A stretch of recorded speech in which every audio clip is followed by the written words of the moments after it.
إن الحمد لله نحمده سبحانه ونشكره ونستهديه ونستغفره ونعوذ بالله من شرور أنفسنا ومن سيئات أعمالنا من يهده الله فلا مضل له ومن يضلله فلا هادي له وأشهد أن لا إله إلا الله وحده لا شريك له وأشهد أن محمدا عبده ورسوله يا أيها الناس اتقوا ربكم الذي خلقكم من نفس واحدة وخلق منها زوجها وبث منهما رجالا كثيرا ونساء واتقوا الله الذي تساءلون به والأرحام إن الله كان عليكم رقيبا أما بعد فإن أصدق الحديث كتاب الله وخير الهدي هدي محمد صلى الله عليه وسلم وشر الأمور محدثاتها وكل محدثة بدعة وكل بدعة ضلالة وكل ضلالة في النار وبعد Falënderimi, lavdërimi, hamdi absolut i takon të madhit Allah. Atë falenderojmë për çdo mirësi të cilën ai na ka dhuru dhe prej të mirave të tij që në Islam na ka udhëzu. Salatet tona të pandërprera ja dërgojmë Muhamedit sallallahu alaihi wasallam, familjes së tij, shokëve të tij dhe gjithë atyre të cilët e ndjekin dhe pasojnë dhe do ta pasojnë rrugën e tij ndriçueshme deri në ditën e gjykimit. Allahumma amin. Të nderuar vëllezër besimtar, nuk ndalet shejtani njeriut t'i shtroje pengesa dhe t'i boje kurthe të cilat e pengojnë ata drejt rrugës së Allahut azza wa jall. Kur Allahu tabaraka wa taala me dëshirën e tij vendosi ta krijojë Ademin alayhis salam dhe jo u paraqiti këta melaçeve dhe tha inni ja'ilun fil ardi khalifa. Unë në tokë jam duke bën një mëkëmbës, një njeri, një krijesë e cila do të adhurojë Allahun subhanahu wa taala.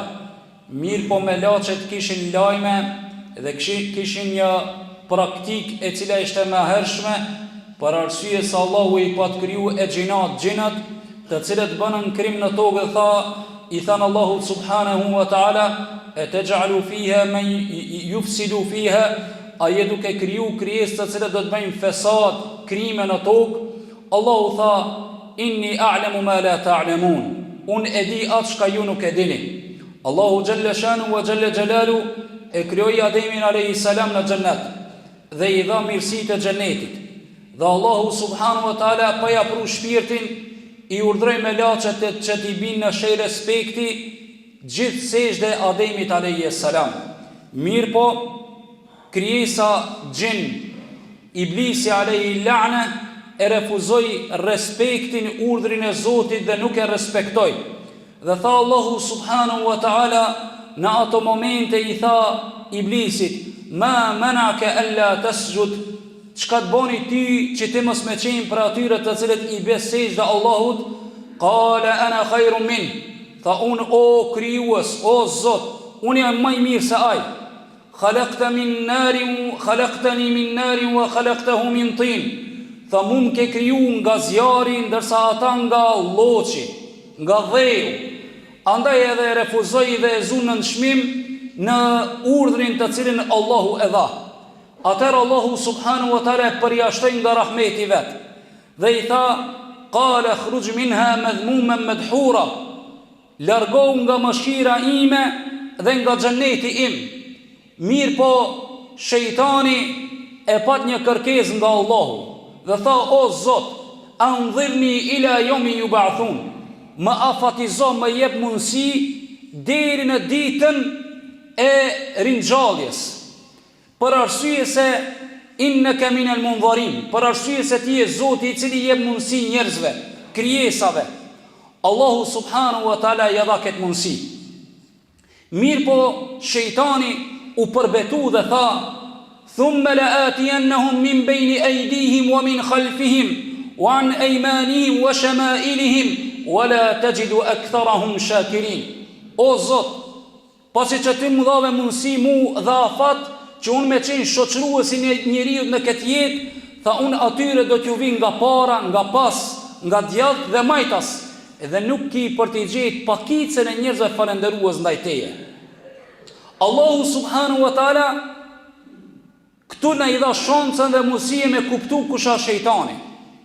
Dhe Allahu ja dha mundësien pastaj Ademit a.s. me shiju të mirat e xhennetit. Mirë po, shejtani I cili ishte armik I përbetuar, shkoi dhe ja boni vezvesën Ademit a.s. dhe bashortës së tij, nanës së njerëzijës, Havës a.s. dhe ju tha atyre hani nga kjo pemë të cilën Zoti ja ka ndalu për arsye se jeta juve ka për të shtu. Dhe ju tha atyre, wa inni lakuma lamina nasihin. Unë për juve, këtë shka jem duke thonë, me të vërtet ja u du të mirë dhe jam këshillus për juve. Dhe ranë në grackën e shejtanit. Dhe Allahu subhanahu wa ta'ala e largoi Ademin a.s. nga xhenneti. Mirë po nga mirësia Allahut, Allahu ja boni të mundur mu pendue. Dhe fatalaqa Adamu min rabbihi kalimatin fataba alej. Atër Ademi a.s. I pranoi disa fjalë prej Allahut që ai të kërkoje të lype pendim dhe Allahu ja fali atij. Kjo është deri këtu vëllezër. Krijimi I njeriut është me luftë. Ne prej fillimit jemi me shejtanin në luftë. Domethënë etapa e parë kur e krijoi Allahu, melaçet I than o Allah, ti ke kriju një krijesë e cila do të bëjë fesat sikur e xhinat. Allahu tha unë e di çka ju nuk dini.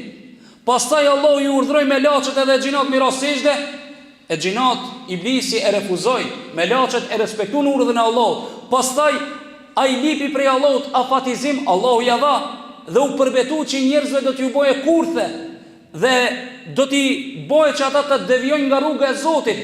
Allahu I tha, do t'a shoh në cili prej krijesave të tia do t'jese më faqebardh dhe ja dha mundësien.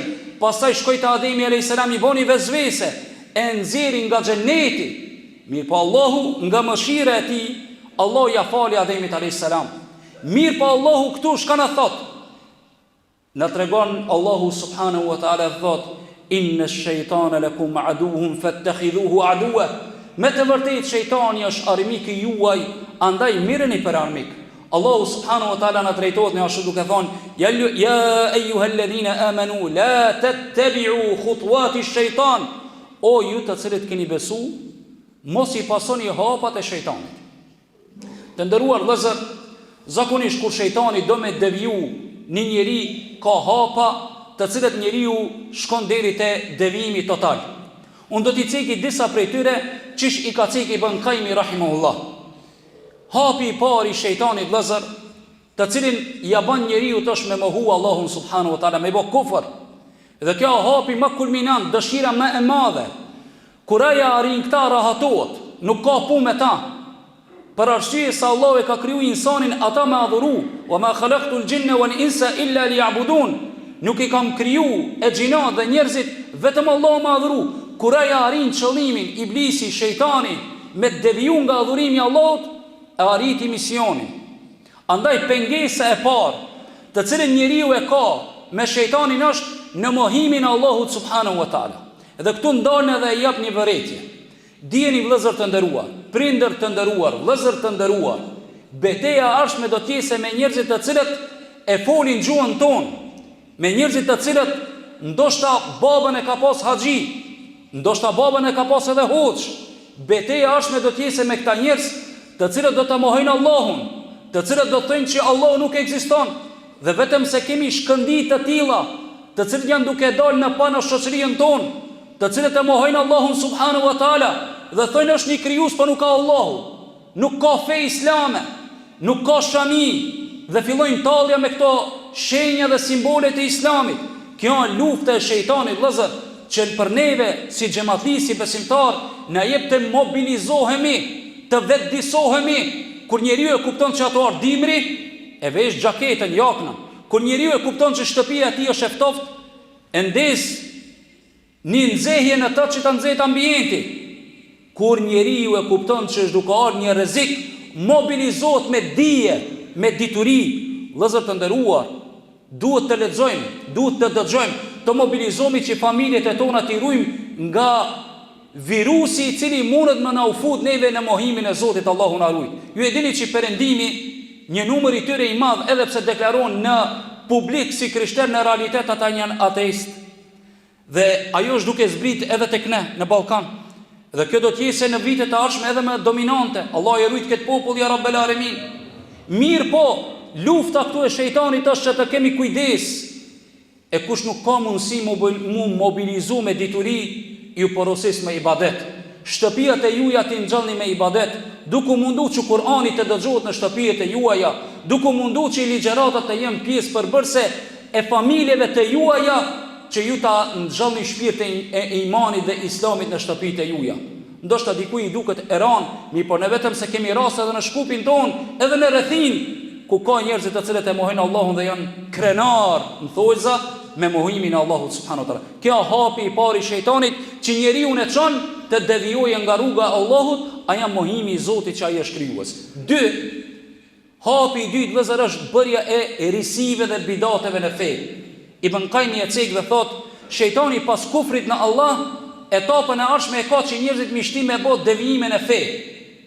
Ku Allahu subhanahu wa taala e ka plotsu këtë fe dhe ka thonë el-yawma akmaltu lakum dinakum, sot ja kam plotsu ju e fejen, wa raditu lakum al-islam dina, dhe jam i kënaqur me islamin si fe. Vi njerëzit dhe shtojnë në të. Dhe shtimi në fe është bidat, më falni, është dalalet, është humbje. Andaj edhe në hutbe hoxhallarët, sikurse unë që e përdori kullu bidatin dalale, çdo risi në fe bidat që vin, apo mira kjo, na afron drejt Allahut. E ka bërë Resulullah, se ka bërë. Nuk bën ta bëjmë. Për arsye se çdo risi ka pastaj pasoja që shejtani na shtim me bën edhe sene tjera. Si për shembull me thanën para drekës mi fal 8 recate. 4 janë. Apo mira për Allah, në xhamin aty fal 8 recata, sprish puna para drekës. Themi këta nuk e ka vepruar Muhamedi sallallahu alaihi wasallam. Edhe kush e ban ata jo bidat, nuk mund me shtu në fe. Pastaj vëllezër, hapi tjetër padosh me zgjat që i ka pru Ibn Qayyim, hapi i tretë është bërja e mëkateve të mëdha. Ku dihet që mëkatet e mëdha janë shkatruese. Dhe pejgamberi sallallahu alaihi wasallam i ka thënë shpeshherë, ka thënë, keni kujdes nga mëkatet shkatruese.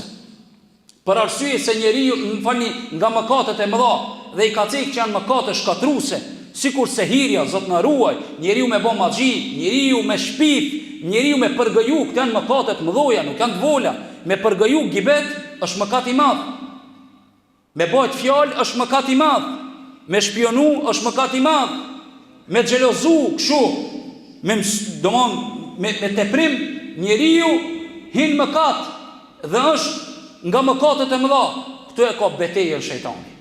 Munohet këtë me tilanën normal. Pastaj vjen vëllazër etapa e dytë, apo më falni, etapa tjetër e katërt, të cilën e ka shejtani të hapat e tij, është me ti legalizu gjunahet e vola. Me ti legalizu gjunahet e vola, thot Allahu Ghafurur Rahim, Allahu është falës, Allahu sikshir, Allahu ti fal, Allahu kshu, tha Muhamedi sallallahu alaihi wasallam, iyakum wal muhkarati dhunub. Keni kujdes nga nënçmimi i mëkateve. Për arsye se nënçmimi i mëkateve të vola, sikur se një popull i cili tha janë nal me një lugim, dhe ka ardhur njëri me një dru të vogël dhe tjetri me një dru të vogël, derisa e ka ndes një zjarr dhe është bë zjarri i madh nga drunët e vegjël. Andaj kanë thonë ulemaja, nënçmimi i mëkatit të vogël e vdes zemrën. E vogël bën shumë. Andaj hapi i shejtanit është me çnim me bë mëkate të vola. Edhe e vogël kjo, derisa të bëjë hapi i pesë i shejtanit. Çtim me bë sene të cilat janë halal, që me të nalë nga ibadeti. Si për shembull, vëllezër të nderuar, çti ti e më shumë mu ushqy me hongër buk, që ajo pastaj me qenë pengestin e ibadetet e tua. Halal është me hongër. Mi pa i të shtime të pru tyje, derisa mubihat. Do më në thiret kjo hapi i shejtanit me të angazhu me gjonat të lejuara. Gjonat që në esencë janë halal, edhe kjo hile e shejtanit. Pastaj e gjashta, unë po shkoj shumë shpejt, është me çtit diçka shka është për momentin jo nevojshme, me diçka shka është më e nevojshme me neglizhu, me lan. Si për shembull, dikush e ka babën edhe nënën gjallë, e merr mushaf me lexu Kur'an. Dhe ato në momente baba dhe nëna e tij ka nevojë për muhabet, sa i kanë nejtë jashtë, a kom punë, ku diçka, ai e merr mushafin. Baba dhe nëna kanë nevojë me dëgju zanin e tij, me bash bisedu me të. Unë po tham para në mushaf, jo me këshit Facebook e TikTok. Në ato momente ma ibadet është me plot përgjithësi e them, me nal me mshil mushafin edhe me fol me babën edhe me nanën. Qosa ata s'kan pa të nditën, s'kan bisedu me tije, nuk ta kanë dëgju zanin, nuk ta kanë nije halët e tua, gzimet e tua, mërzijat e tua, mshele mushafin edhe ba muhabet me to. Jam thonë për ibadet, para më nëna me lon telefonin, që është diçka haloma parimore. Andaj këtu shejtani i vend tek i hap, duke pas babën edhe nanën gjallë, mirësh me gjana tjera. Kur të vdesin, ja nis na kajnat e vorret. Mërzit, normal është po mërzit, mirë po me kallzu se e kina dasht, a realisht ne më shumë kina nejt në telefon, se e kina këshir ftyrën e tyre, bile ja kina haru edhe pamjen e ftyrës, që she kam prindërit e tonë nga qëndrimi i shumë në telefon apo në rrjetet sociale, Allahu na fal. Dhe e fundit, e shtata që e ka cekë bën kajmi, ka thonën, hapi tjetër është që shejtani i bje, ja bje nga insanat, nga njerëzit. Thonën, njerëzit munohen me të shpif, me të deviju nga rruga e vërtet. Njerëzit munohen tije me të luftu, edhe kjo është sicilla prej tyre e ka hapin e vet. Domthonë e para kufër, e dyta bidati, e treta ke mëkatet e mëdha, e katërta mëkatet e vola, e pesta çti më mor me sinë shkan halal, e gjashta çti mu angazhu me diçka çka duhet, e të le me diçka çka nuk duhet në çat moment, dhe e shtata ti çon armiq për njerëzit. Andaj sicili prej këtyre kurtheve dijeni që jemi në luftë të vazhdueshme me shejtanin, derisa dona para madhnisë Allahu subhanahu wa taala, sikur se cekët për Ahmed ibn Hanbelin, i cili ka qenë duke dhënë shpirt, e të pranishmit i ka thonë, thuj la ilaha illallah, ai ka thonë jo. Derisa kanë ardhur ndo tjerë dhe i kanë thonë, ja imam, masi ka ardhur vetdia, ka thonë pse të shejone të shmi thuj la ilaha illallah, tha vallahi bike shejtani më theke, baba printe tu kanë vdek në dëmonë në fete ndryshme, dëmonë si qifut, si jahudi, e si krishter, andaj pranoj edhe ti, e unë thësha jo, du me vdek si musliman. Allahun e lusmi që Allah në mbroj nga kurthat e shejtanit, Allahun e lusmi që Allah në vetëdisoj, në kthej nga e mira, wa aqulu qawli hadha, wa astaghfirullahi li wa lakum, fastaghfiru innahu huwal ghafurur rahim.